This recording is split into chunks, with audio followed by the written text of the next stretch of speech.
Welcome to social post. నేను నిహాల్. ఈరోజు మన సోషల్ పోస్ట్ ఆఫీస్కి ఇద్దరు సబ్స్క్రైబర్స్ రావడం జరిగింది. సో ఎందుకు వచ్చారంటే వాళ్ళ లైఫ్లో జరుగుతున్న కొన్ని ఫినాన్షియల్ సిచ్యువేషన్స్ని ఏమైనా క్లారిటీ దొరికిద్దా రేవంత్ చలమల గారితో మాట్లాడడానికి రావడం జరిగింది. సో ఒకసారి మనం రేవంత్ చలమల గారితో మాట్లాడదాం, certified wealth manager. Hello sir, welcome to social post. Thank you. Yes sir, ఈరోజు ఈ ప్యానల్ డిస్కషన్ పెట్టడానికి మెయిన్ రీజన్ మన సబ్స్క్రైబర్స్ ఎవరైతే ఉన్నారో సో వాళ్ళ లైఫ్లో జరుగుతున్న కొన్ని ఫినాన్షియల్ సిచ్యువేషన్స్ ఉంటాయి. So whether it is positive or negative కానీ సో ఆ ఫినాన్షియల్ సిచ్యువేషన్స్కి ఏమన్నా క్లారిఫై వస్తుందేమో మీతో మాట్లాడడానికి రావడం జరిగింది. సో సబ్స్క్రైబర్స్ ఎవరైతే ఈ వీడియో చూస్తున్నారో సో వీడియో చూస్తున్న వాళ్ళు కూడా మన ఆఫీస్కి రావచ్చు. సో స్క్రీన్ మీద కనిపిస్తున్న నెంబర్కి ఒకసారి మీరు కాల్ చేయండి. ఆఫీస్ అడ్రస్ అనేది ఇవ్వడం జరుగుతుంది. సార్, మీరు ఎక్కడి నుంచి వచ్చారు, మీ డౌట్ ఏంటి ఒకసారి చెప్పండి. సార్, ఒక చిన్న విషయం సార్. ఇప్పుడు ప్రతి ఫ్యామిలీకి ఇప్పుడు ప్రజెంట్ ఉన్న సిచ్యువేషన్ బట్టి అత్యవసరమైన ఫండ్ అంటే ఎమర్జెన్సీ ఫండ్ చాలా అవసరం ప్రజెంట్ ఉన్న సిచ్యువేషన్లో. ఇప్పుడు ఆ ఫండ్ ఎక్కడ పెడితే మనకు బెటర్గా ఉంటుంది? ఎప్పుడైనా సరే 3 నెలలకు సరిపడా డబ్బులు మన బ్యాంక్ అకౌంట్లో ఉండాలి ఫస్ట్. ఆ బ్యాంక్ అకౌంట్కి ఫోన్పేలు, జీపేలు, యూపీఐలు ఉండొద్దు, డెబిట్ కార్డు ఉండొద్దు, ఓన్లీ నెట్ బ్యాంక్ యాక్సెస్ పెట్టుకోవాలి. అది అవసరమైతే దాన్ని లాగిన్ చేయాలి అంతే. అంటే దానికి ఏ యాక్సెస్ ఉండదు ఈజీగా ట్రాన్సాక్షన్ చేయడానికి. ఒక 3 నెలలకు సరిపడా డబ్బులు మన బ్యాంక్ అకౌంట్లో పెట్టుకొని ఆ తర్వాత మినిమం ఒక 3 మంత్స్కి సంబంధించిన డబ్బుల్ని ఒక లిక్విడ్ ఫండ్స్ అని ఉంటాయి మనకి, అవి కూడా బ్యాంక్ ఎఫ్డీ లాగానే మనకి రిటర్న్స్ ఇస్తూ ఉంటాయి, సేఫ్ ఫండ్స్. వాటిల్లో ఒక 3 మంత్స్కి పార్క్ చేసుకొని ఒక 6 మంత్స్ ఫండ్ని ఒక షార్ట్ డ్యూరేషన్ ఫండ్స్ అని ఉంటాయి, వాటిల్లో పార్క్ చేసుకొని పెట్టుకోవాలి. ఒక మనిషి జీవితంలో మినిమం 2 సంవత్సరాలకు సరిపడా ఎమర్జెన్సీ ఫండ్స్ని అక్యుములేట్ చేయాలి. సాడ్ రియాలిటీ అంటే 2 ఇయర్స్కి సరిపడా ఎమర్జెన్సీ ఫండ్ అక్యుములేట్ చేయడానికి 10 ఏళ్ళు పట్టుద్ది. ఇప్పుడు మన ఎమర్జెన్సీ ఫండ్ అంటే ఎంత, మన నెల ఖర్చులు ఎంతో అంత.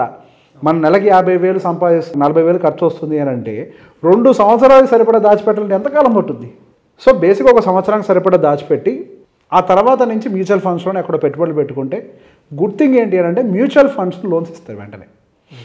ఒక చిన్న ప్రాబ్లం అనుకోండి, అమ్మాల్సిన అవసరం లేదు. లేదు ఇది పెద్ద ప్రాబ్లమే, ఇక నేను అప్పు తీర్చలేను అనుకుంటే అమ్మేయచ్చు. మీకు 2 సొల్యూషన్స్ ఇస్తుంది. తక్కువ వడ్డీ రేటుకి 10.5%కి నేను అప్పైనా ఇస్తా, ఓడీలాగా ఓవర్ డ్రాఫ్ట్ అవసరమైతే వాడుకో, లేకపోతే అట్లా ఖాళీగా ఉంచు. లేదు నువ్వు అప్పు తీర్చలేవు అని అనుకున్నప్పుడు అమ్మేసి.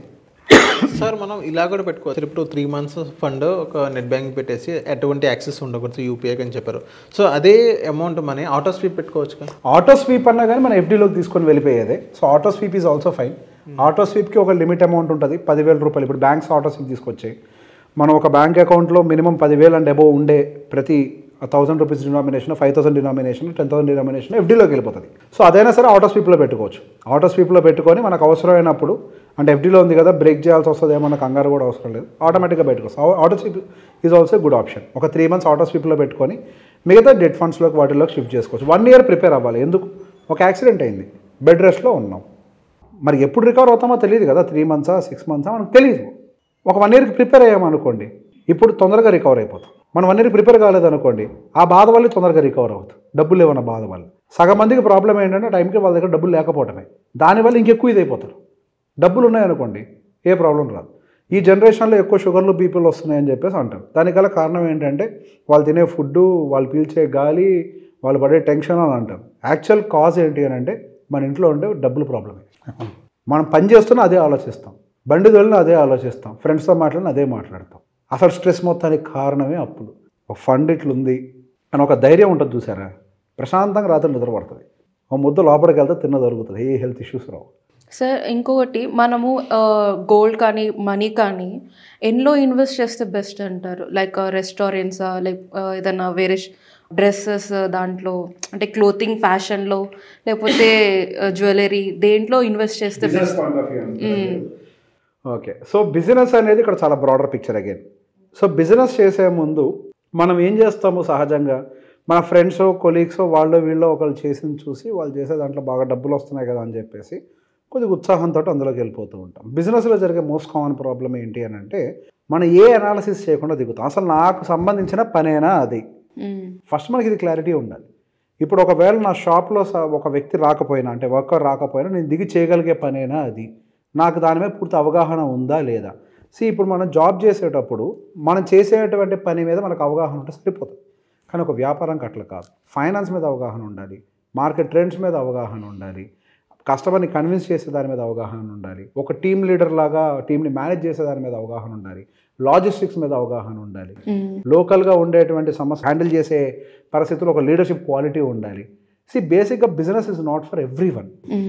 ఇప్పుడు ఉద్యోగం చేస్తూ కోట్ల రూపాయలు సంపాదించిన వాళ్ళు మనకు మార్కెట్లో లేరా? ఎందుకు?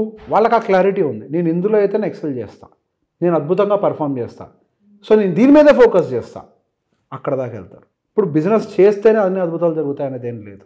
బిజినెస్ చేస్తూ జీతం మందం కూడా సంపాదించుకున్న వాళ్ళు కొల్లలు.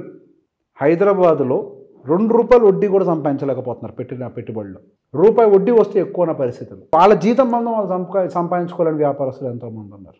అసలు వ్యాపారంలోకి మనం దిగే ముందు ఈరోజు మనం ఒక 25,000 50,000 ఉద్యోగం చేస్తున్నామని అంటే ఆ వ్యాపారాన్ని సైడ్గా మొదలుపెట్టిన తర్వాత ఆ వ్యాపారం ఎప్పుడైతే 1,00,000 కంటే ఎక్కువ సంపాదిస్తే అప్పుడే ఉద్యోగం మానేయాలి. ఎందుకు? ఇప్పుడు ఆ వ్యాపారంలో మీరు ఒక మనిషిని పెట్టి నడిపిస్తున్నారు, అది ఒక 70,000 సంపాదిస్తుంది, అన్ని ఖర్చులు పోను, ఇక్కడ ఒక 50 వస్తుంది, మీ ప్రాఫిట్ ఎంత? 70 + 50 1,20,000. ఇప్పుడు అది 1,00,000 దాకా వెళ్ళినప్పుడు ఎందుకు అట్లీస్ట్ ఎగ్జిట్ అవ్వడానికి స్కోప్ ఉంటుంది, అక్కడ ఉద్యోగం తీసేస్తారు, మీరు వెళ్ళి జాయిన్ అవుతారు. అదే 70,000 మంది ఎక్స్ట్రా మీకు ఆల్ఫా కనిపిస్తుంది. ఆల్ఫా అనేది ఎక్కువ కనిపించాలి. ఆల్రెడీ బిజినెస్ సక్సెస్ అయిపోయింది, జీతం కంటే 10,000 20,000 ఎక్కువ వస్తున్నాయి, హ్యాపీగా ఎగ్జిట్ అవ్వచ్చు. మనం ఏం చేస్తాం? ముందే ఉద్యోగానికి ఫిట్ అయిపోయి అక్కడికి వెళ్ళి కూర్చొని ఒక మనిషి తప్పులు ఎప్పుడు చేస్తారని తెలుసా? నా అనుభవం మీద చెప్తున్నా. ఒక వ్యాపారస్తుడు ఎక్కడ ఫెయిల్ అవుతాడనంటే వాళ్ళకి ప్రతి నెల ఖర్చులు కూడా దీని నుంచే తీయాలి అని డిసైడ్ అయిన రోజు ఫెయిల్ అవుతాడు. ఎందుకు? ప్రెషరు.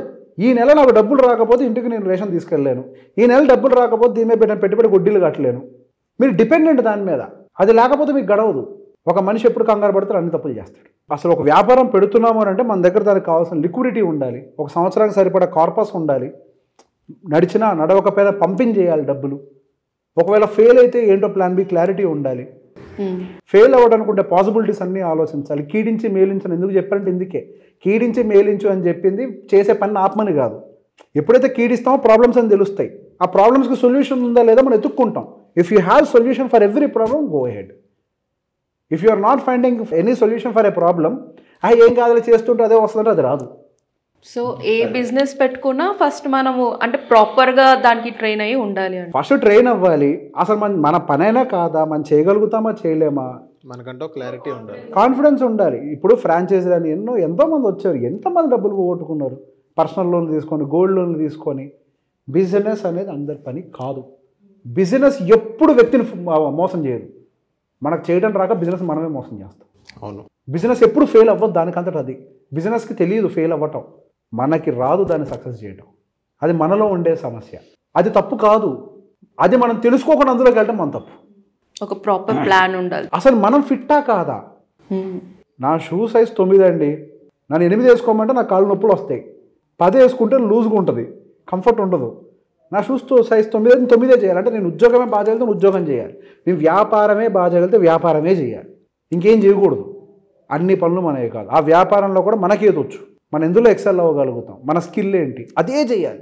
కొంతమంది 2 మేనేజ్ చేస్తారు కదా, జాబ్ ప్లస్ బిజినెస్. నేను అదే చెప్పింది, 2 మేనేజ్ చేసేవాళ్ళు ఎప్పుడు ఎగ్జిట్ అవ్వాలి అంటే ప్రాఫిటబుల్ అయినప్పుడు ఎగ్జిట్ అవ్వాలి. బిజినెస్ ప్రాఫిటబుల్ అయినప్పుడు అంటే బ్రేక్ ఈవెన్ అవ్వాలంటే కొంచెం ప్రాఫిటబుల్ అన్న. మీరు ఉద్యోగం మానేసి కూడా ఇక్కడికి వస్తే ఆ ఉద్యోగం మందం జీతం కంటే ఎక్కువ వస్తాయని అనుకుంటేనే మానేయాలి. ఎక్కువ వస్తాయని అనుకుంటేనే. నిజంగా వాళ్ళు 2 మేనేజ్ చేయగలుగుతున్నట్టు ఇంకా సంతోషం. యూజువల్లీ సాధ్యం కాదు. వీళ్ళు గ్యాప్లో ఏం పోగొట్టుకుంటారంటే జీవితాన్ని పోగొట్టుకుంటారు 2 చేసుకుంటూ. అవును. సో థ్యాంక్ యూ సార్, మా సోషల్ పోస్ట్ వచ్చినందుకు. And subscribers, thank you for coming to social post. So ఎవరైతే ఈ వీడియో చూస్తున్నారో మీకు కానీ ఎలాంటి డౌట్స్ ఉన్నా కానీ, మీ ఫినాన్షియల్ సిచ్యువేషన్స్లో ఎలాంటి డౌట్స్ ఉన్నా కానీ స్క్రీన్ మీద కనిపిస్తున్న నెంబర్కి కాల్ చేయండి, బుక్ చేసుకొని మీరు రావచ్చు. So thank you.